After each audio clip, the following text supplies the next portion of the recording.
What's up, everybody? Welcome back to the channel, Ace's Place 22, where I'm Ace. And in my head, I imagined there was a crowd and they all said, and this is his place, or something like that.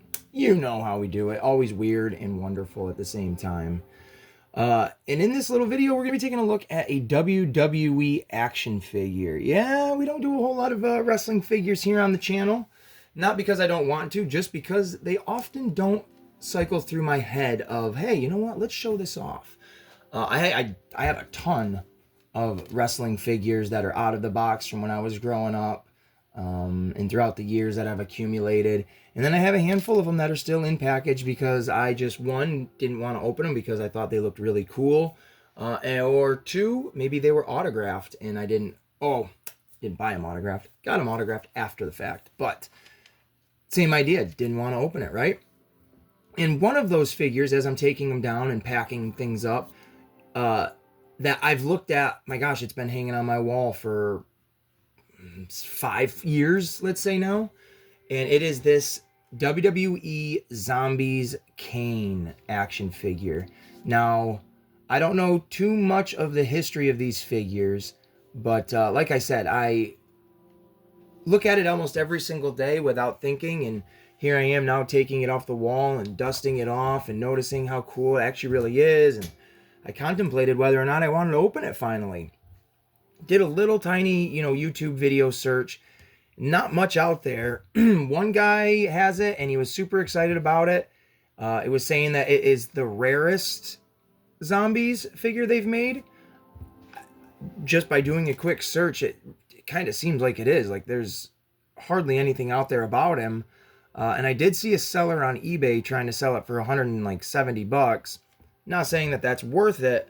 I could slap $1 million on this thing and put it on eBay. You know what I mean? So I don't know any information of, the value or the rarity, the scarcity of this figure.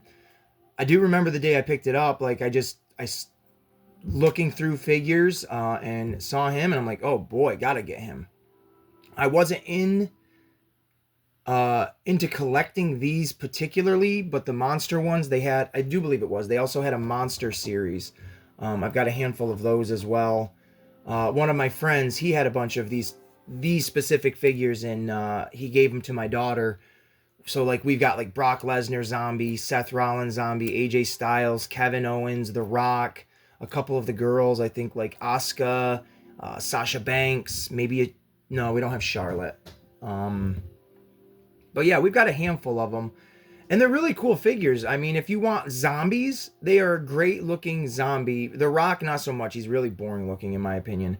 But like someone like this, or Seth Rollins was really cool because you can pop their arms off. Like certain parts of them can come off and it looks like they're bones.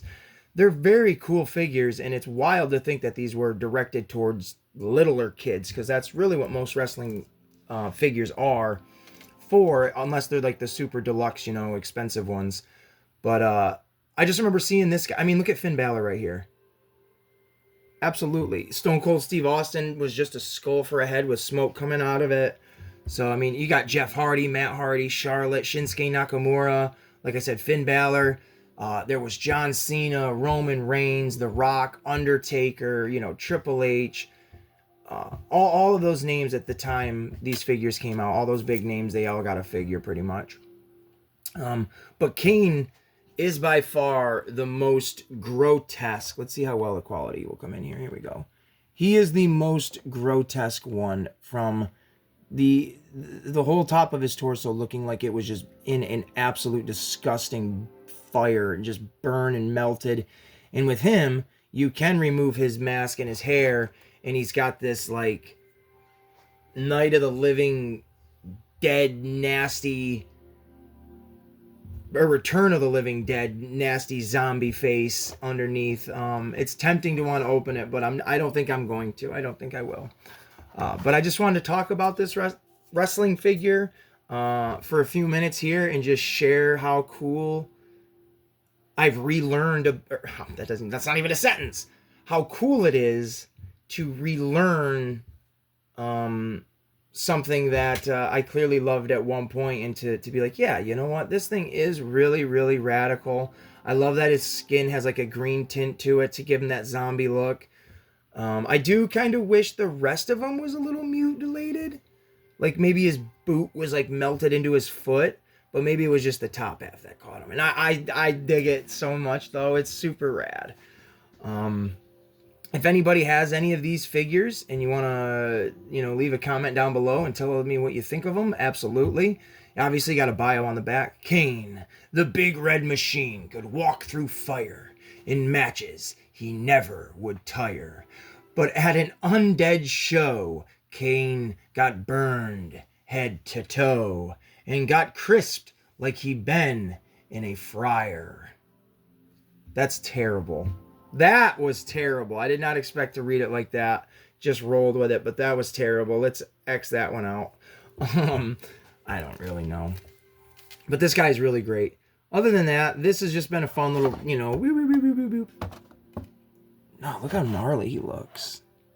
But yeah, they had the monster ones too. They were really cool. I had Chris Jericho. He was like the mummy. I sold him. I kind of wish I kept him at the time, but whatever. No biggie. No biggie, no biggie, no biggie. Except for the big red machine Kane. I hope everybody's having a great day. Like, subscribe, and we'll catch you in the next one.